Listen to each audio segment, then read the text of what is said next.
Hello there and welcome back to another edition of the Hot Lap Classic Remastered.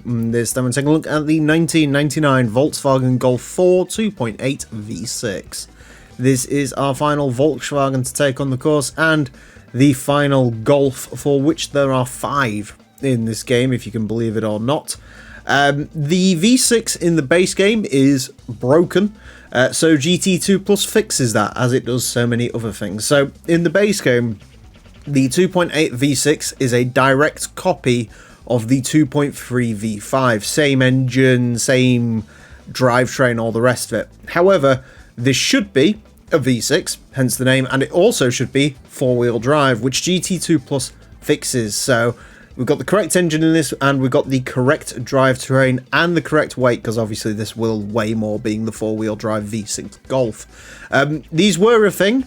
A lot of people forget that it wasn't just the R32s that were V6s, they were actually standard V6 4-motion Golfs that you could buy. They were mostly sort of the luxury spec. I think quite a lot of them were automatic. It'll be interesting to see sort of what gearbox is in this when we got onto the track, but no, they are actually quite cool. I'm not a Mark IV person, but if I saw a V6, I think I'd be impressed. And I'm not a fan of an R32 either, so I'd be even more impressed because of that.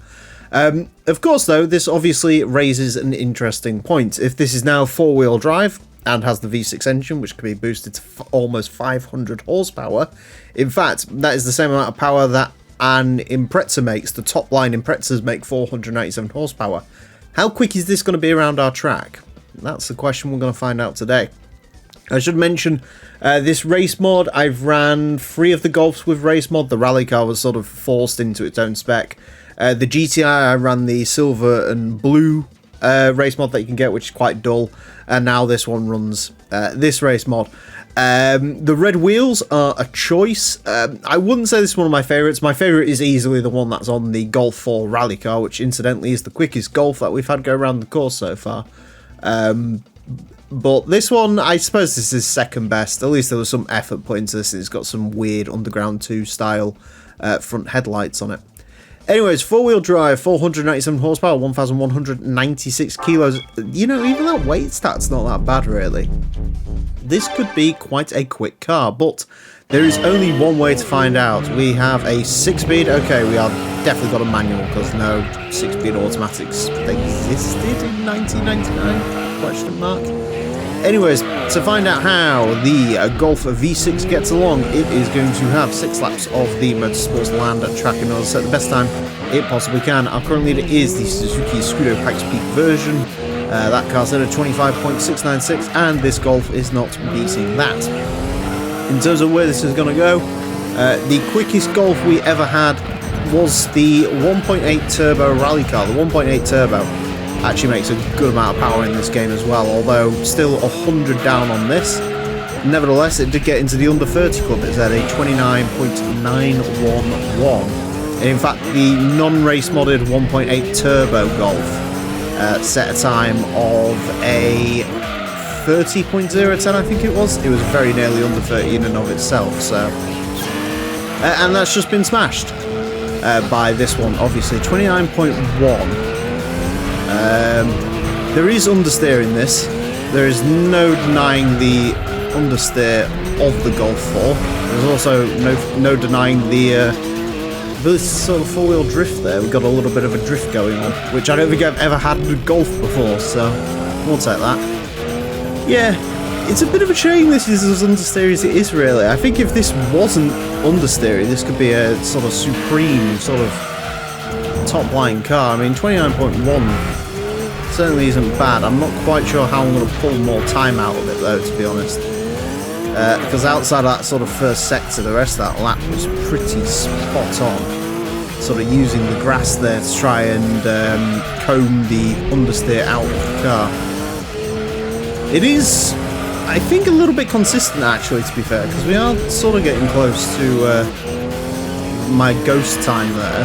But, my gosh, 29.810, but then again, there were mistakes in that lap, and there's mistakes in this lap as well. Just overcooked it a little bit. This is almost certainly going to be one of those cars, by the looks of it, where I set a great sort of first lap in it, and then just trying to push it. It does not like to be pushed. This is, yeah, a car that's a bit averse to it, which is a shame. Again, I'd love to get like an under 29 in this thing. As much as I don't like a Mark IV Golf, that would be kind of peak. Yeah, there's definitely some room in that first sector to go a little bit quicker. No doubt about that. I think there's probably 0.1 in this. I don't think this is an under 29 car, to be honest. The way it drives heavy as well, to sort of keep the excuses coming in. It does feel like quite a heavy car when you sort of try and push it, so yeah. But I mean, it's still by far and away the quickest Golf, and it beats some pretty established names in doing so.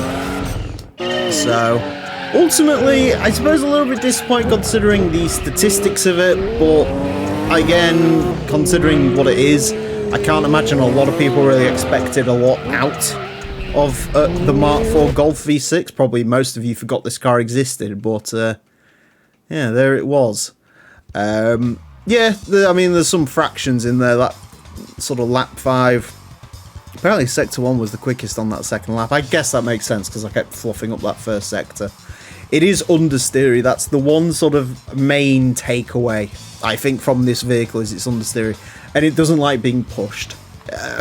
So it's one of those. I think, to be honest with you, if you really don't try and push it, it feels fairly consistent. You sort of know what it's going to do. You know, the front end isn't really going to turn in with much certainty, but the rest of the car is very, very compliant and very comfortable to drive, to be honest. So, yeah, but not a bad time, all things considered, I guess.